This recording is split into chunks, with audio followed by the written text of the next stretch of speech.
Hello, and welcome back to Crit and Crit. I am Axion. And I'm Scint. And welcome to Mario Adventure. So we decided to do something a little different this time, and we haven't really talked about fairy tales. We thought this one would be a shoo-in. Heyo. In case it wasn't obvious from that, which actually it might not be, because I can think of another fairy tale that heavily hinges on shoes as a plot point, but we're talking about Cinderella. What would the other one be? I'm drawing a blank. The 12 Dancing Princesses? Right, okay. Yeah, I can see that. But yeah, Cinderella, mostly known for the glass slipper. In fact, in some versions it is only known as the glass slipper. There are also other variations on the name. Ashen puddle, just cinders, just all sorts having to do with the character, either revolving on the shoes or revolving around ashes, cinders, and working at the hearth.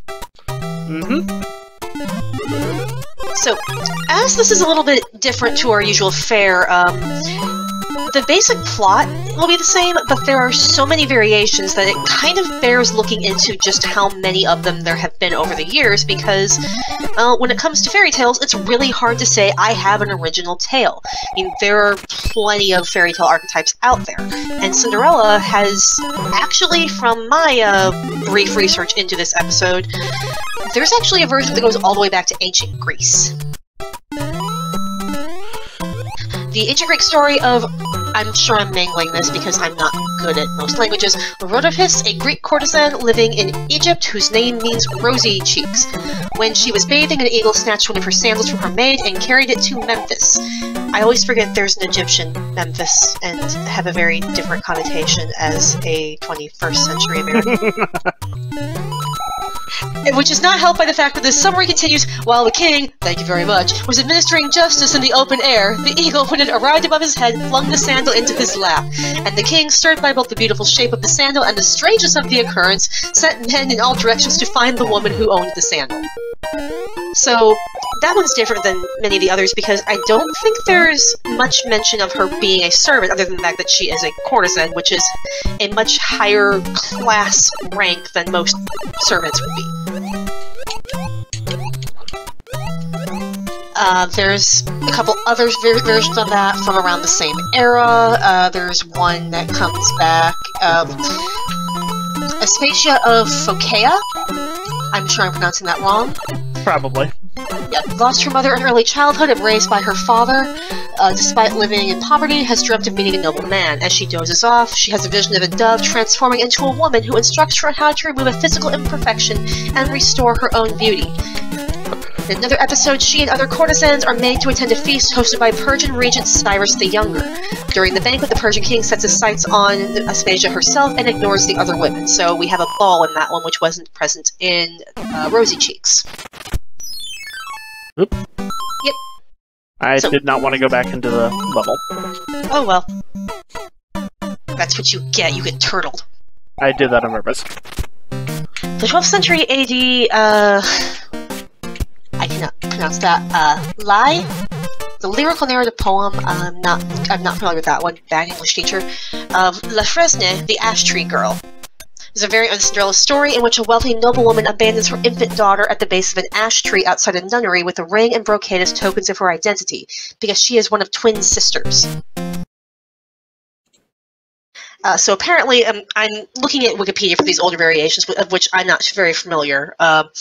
According to popular belief at the time, twins were evidence of two different fathers, and the girl was one of a pair of twins. So she's hiding the spare twin. She is raised by the nuns. After she attained maturity, a young nobleman sees her and becomes her lover. The nobleman is forced to marry a woman of noble birth. She waits in the wedding chamber as a handmaiden, covers the bed with her own brocade, but unbeknownst to her, her beloved's bride is actually her twin sister. And her mother recognizes the brocade as the same one she'd given to her abandoned daughter many years before. Because of her noble birth, she's allowed to marry her beloved, while her twin sister marries a different nobleman. So, everybody gets a happy ending in that one, and we don't have any evil stepsisters yet. So, we can kind of see how things start to gradually become more like the stories we know. There are, of course, other variations outside of the European tradition, which is when I start to very much lose my footing as to what the heck I'm talking about. So, I cannot pronounce this. Yi Xian, I think, is a story of a daughter of the local tribe leader who died when she was young. Because her mother died before her father, she is now under the care of her father's second wife, evil stepmother. She befriends a fish, the reincarnation of her deceased mother. Her stepmother and half-sister kill the fish, but our heroine finds the bones, which are magical, and they help her dress appropriately for a local festival, including a very light golden shoe. Her stepfamily recognizes her at the festival, causing her to flee and lose the shoe. The king of another sea island obtains the shoe and is curious about it, as no one has feet who can fit. The king searches everywhere and finally reaches our heroine's house, where she tries on the shoe.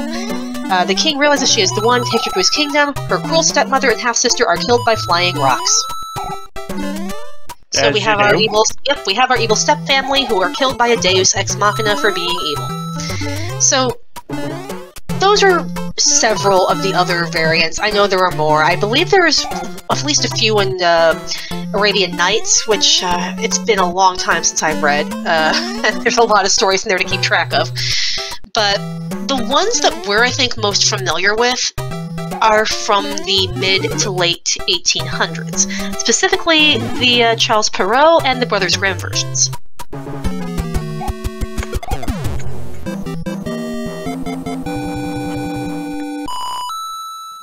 So, Perrault's The Little Glass Slipper is the later version from 1889. The Brothers Grimm version from 1857 is known as Aschenputtel. And I'm sure I'm mangling that because I'm bad at this. So, the Grimm version is aptly named. Because there's an understatement. I mean, I was fairly familiar with the Grimm version because of other places I've seen it from. But we've obviously seen different adaptations of it, because I think most people of my generation were introduced to the story thanks to Disney. All hail. Oh, hell yeah. Okay. So, Grimm Brothers version begins with, a rich man's wife became sick, and when she felt her end was drawing near, she called her only daughter to her bedside and said, "Dear child, remain pious and good, and then our dear God will always protect you, and I will look down on you from heaven and be near you." With this, she closed her eyes and died. So we have dying mom telling Cinderella to, well, she's not Cinderella yet, she doesn't really get a name yet, to always be good, and good things will happen, and I will keep watch over you. So, stepmother comes in, brings her two daughters, who are beautiful, but awful. Which is funny, because you usually get to hear ugly stepsisters in later adaptations, probably because it's easier in a visual medium. But, yeah, they're actually known as being quite pretty in this version. And they mistreat Cinderella, took her beautiful clothes away from her, dressed her in an old gray smock, gave her wooden shoes.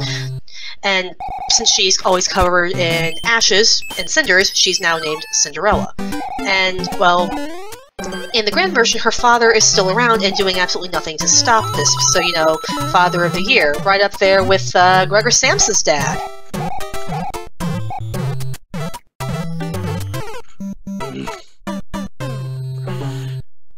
So, one day it happened that the father was going to the fair, and he asked his two stepdaughters what he should bring back for them.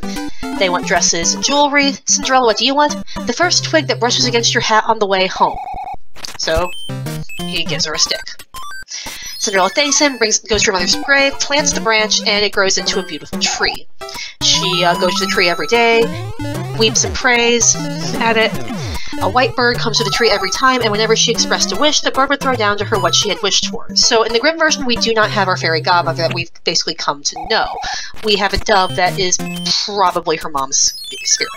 That's the same. We have magical wish-granting tree and birds that are reincarnated dead mother, more or less.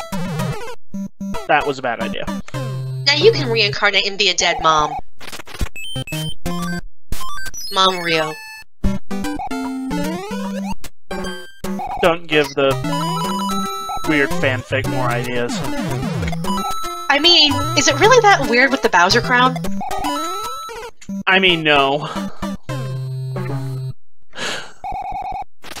The king proclaims a festival. It is to last 3 days. All the pretty young girls are going, and Cinderella is told to go fix her stepsister's hair. So, the Brothers Grimm specifically note that most other, many people would have, messed up their hair, but Cinderella's a good girl and does a good job. So, I scattered a bowl of lentils into the ashes for you, says the stepmother. If you can pick them out again in 2 hours, you may go with us. So, she gets the birds to do it for her because it's a fairy tale and she can talk to birds. As you do. And so this stepmother happens, says... like, 3 times, if I remember correctly. Yep. And every time, they give her an excuse of why she can't go, of, no, Cinderella, you don't have anything to wear, you don't know how to dance, everyone will make fun of you. Fine, you can go if you pick 2 bowls of lentils out of the ashes for me in 1 hour. She won't be able to do that, and like you said, the birds say, oh yes, we can. So, challenge accepted. Basically.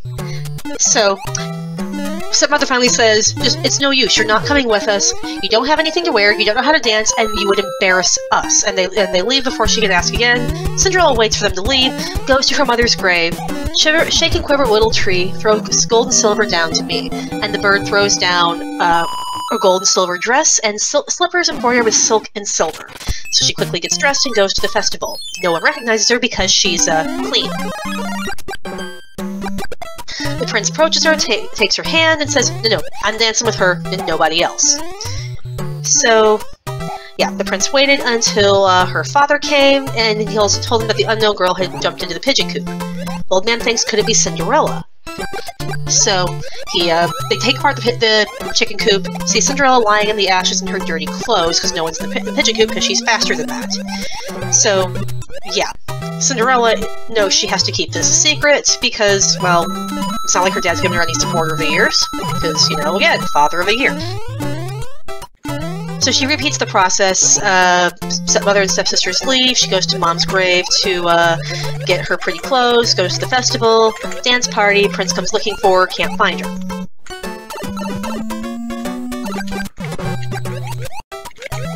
So, because she keeps running away and the prince would like to talk to her, he puts tar on the stairs, or as they call it, pinch, so her shoe gets stuck. She still gets away, but now he has a means to find her. He comes to her stepfamily's house, and, well, he's trying to get every girl in the kingdom to try on the shoe.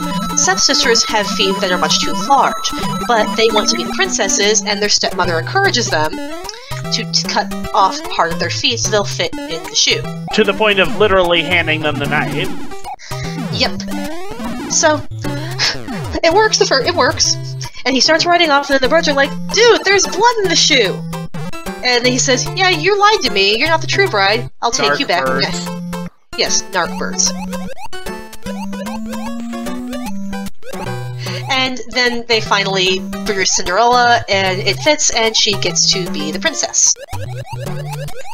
But we're not done giving the mean stepsisters their comeuppance. The prince took Cinderella onto his horse and rode away with her.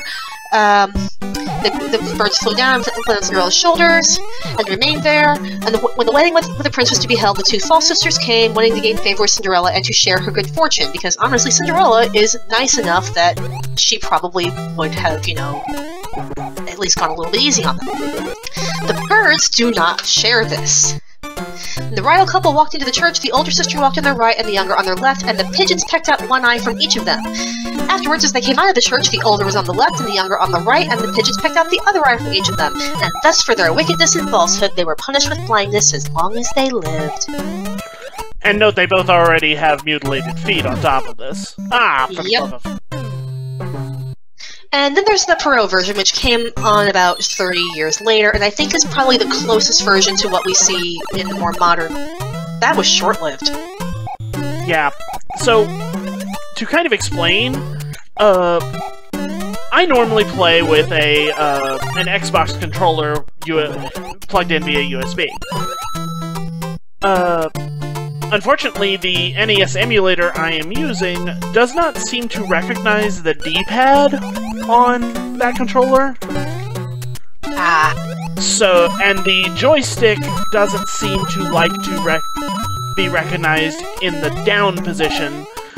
And when the first bend in the world map is a downward turn, that kind of limits my ability to play the game. So I am currently playing, with keyboard buttons, which is extremely awkward. Yeah, you'll get the hang of it. Between episodes, I'm going to switch to a spare controller I have that is an SNES controller, therefore does not have any joystick at all, and the D-pad should work. But I'm not going to mess with that while we're on camera. That's fair. So, in the Perrault version, we again start with a gentleman who married for his second wife, the proudest and most haughty woman that was ever seen. She had 2 daughters of her own who were exactly like her in all things. He had likewise by another wife a young daughter, but of unparalleled goodness and sweetness of temper, which she took from her mother, who was the best creature in the world. So, also in this version, Dad is still around, but it specifically notes that the poor girl bore it all patiently and dared not tell her father, who would have scolded her for his wife governed him entirely. So Dad seems to be completely unaware of the abuse being heaped on his daughter because, well, it's not exactly a ringing endorsement of his character that she thinks, yeah, he would have just lectured her for complaining anyway. But a good girl bears the trouble and deals with the trouble that she's dealt in patience and silence, or something like that. Yep, so she's basically, as in most versions, made to be the family's maid, doesn't get to wear anything pretty, can't sleep in her old room, she sleeps in the kitchen, like, you know, the meanest of servants would be. But, yeah. But Cinderella, notwithstanding her coarse apparel, was 100 times more beautiful than her sisters, although they were always dressed very richly. So it doesn't specifically mention that they're ugly, but it mentions that Cinderella is, like, preternaturally beautiful. So, King throws a ball, invites all persons of fashions to it. So, yeah. They consulted Cinderella in all these matters, and because she had excellent ideas and her advice was always good. Indeed, she even offered her services to fix their hair, which they willingly accepted. They, Cinderella, would you not like to go to the ball? You only jeer me, for it is not for such as I to go to a place. You're quite right. It would make people laugh to see a cinder wench at a ball. So Cinderella's a good person, fixes their hair nicely because she's a very, very good person who's always good and pure and pretty and good. I think we're getting a theme here. Just a tad.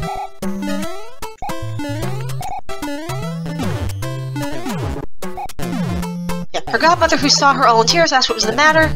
I wish I could go to the ball. Whose godmother of hers, who was a fairy, said to her, you wish that you could, is that not so? Well, be a good girl and I will contrive that you should go. Go get me a pumpkin. So here we have basically, I think, finally the version that we're all familiar with. We have a fairy godmother who turns the pumpkin into a carriage, who turns her mice into horses, and gets her a very, very pretty dress that she can only, you know, wear until midnight, at which point everything falls apart. So she promised her godmother to leave the ball before midnight, drove away, scarcely able to contain her joy. Everybody thinks, I don't know who that is, but she is the prettiest thing who ever pretty. Oh my god, she's so pretty. Hogs the prince because the prince cannot take his eyes off of her, and yeah. That didn't work. Stepsisters come home, try to taunt her with like, oh, you should have been there was all this food, and, you know, it's the 19th century, so feasts are very, very much a way to show your wealth. Historically, they always have been.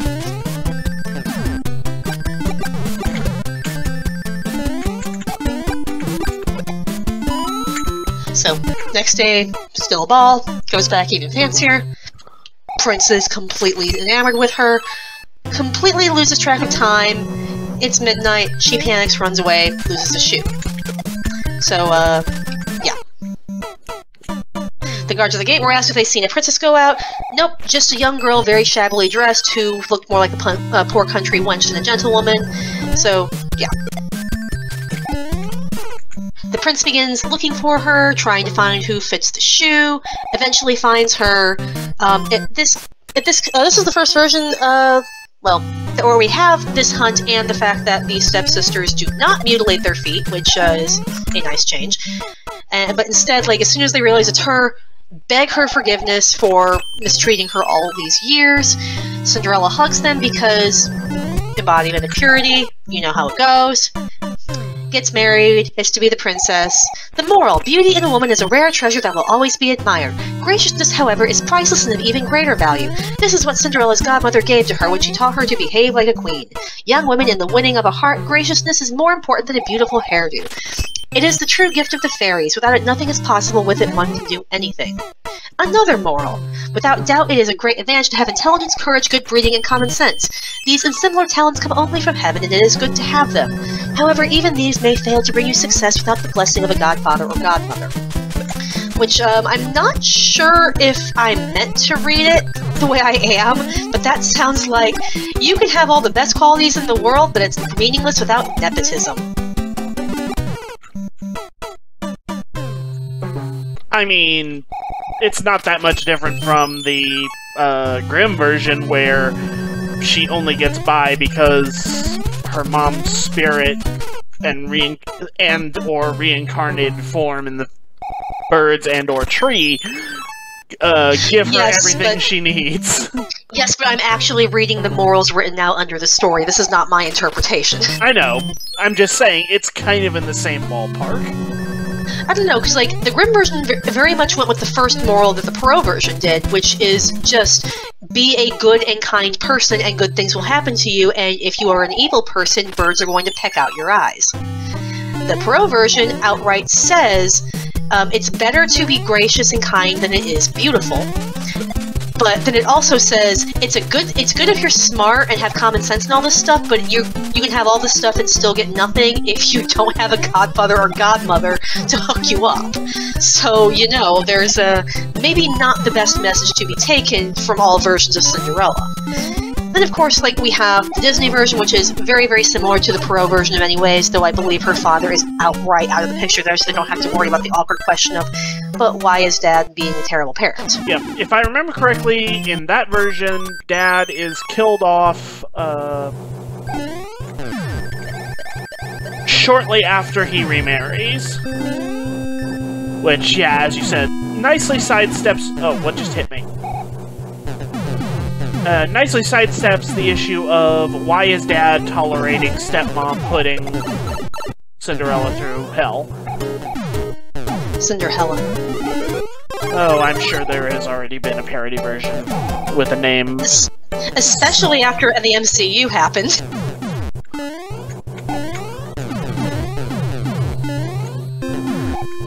Anyway, I want to see Loki as an ugly stepsister. Anyway, Disney version. Go ahead. We get a more expanded role for her animal companions, and honestly, that's something I don't really like about it that much, because I think the Disney version makes Cinderella more passive. Granted, it was also the 1950s.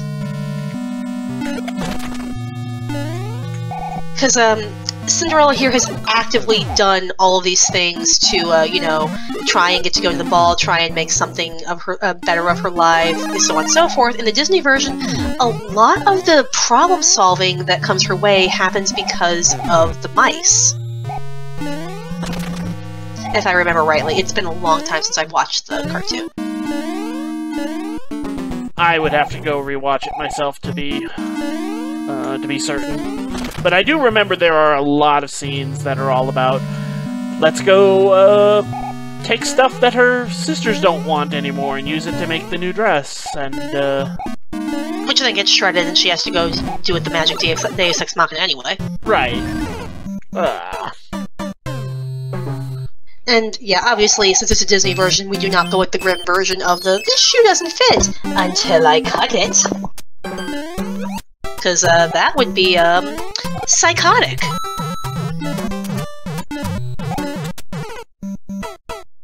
Womp womp. Yeah, that's gonna happen a lot until I can switch to the controller between episodes. But there are at least two other Cinderella adaptations that I can think of that I'm going to annoy Axion relentlessly with. Alright, go for it. Okay, the first one is simply called Cinderella by Rodgers and Hammerstein. So the first musical adaptation of it, which also skews pretty close to the Perrault version. You have Dad's out of the picture, fairy godmother's here, but this one also, in some versions of it, Cinderella actually gets to meet the prince earlier when he's wandering around on the street incognito, so they've briefly encountered each other even if he doesn't know it's her later. Cinderella still kind of keeps mostly to herself, doesn't really push too hard about the ball. She does want to go, but it's still mostly the fairy godmother rewards her. But we get to see that she's trying to be, a good person, so on and so forth. So, yeah. Also, the king and queen get an actual, personality, which is nice. And I have a lot of that score in my head now. Nicely done. And don't worry, I'll get it right back out, because the other version of it I can think of is going to have a score that chases it right out of my head, which is Into the Woods, Stephen Sondheim and James Lepine. So, Into the Woods is the most ambitious crossover, I think, and I will fight anybody who says Infinity War does it better, because Infinity War was trash. I will not recant that opinion, you can't make me. Combines several fairy tales. We have Jack and the Beanstalk, Cinderella, Little Red Riding Hood, Rapunzel, and just a kind of unrelated baker and his wife who want to have a child. Cinderella still wants to go to the ball, and this version pretty much follows the Grimms note for note. We have no fairy godmother, instead we have her mother's tree, where she gets the dress from. We have the pitch on the stairs, and she leaves her shoe behind, and her stepsisters mangle their feet to try and fit in the shoe, and have to spend the second act blinded, because the second act of Into the Woods is, okay, you got your happily ever after, and now what are you going to do with it? So, yeah. There have been many other adaptations. I know Andrew Lloyd Webber did one recently, but I have not seen that and don't know if he's changed anything or which version he's skewed more closely to. But I mean, it's Webber. He probably changed something. As long as he didn't Love Never Dies it. I mean...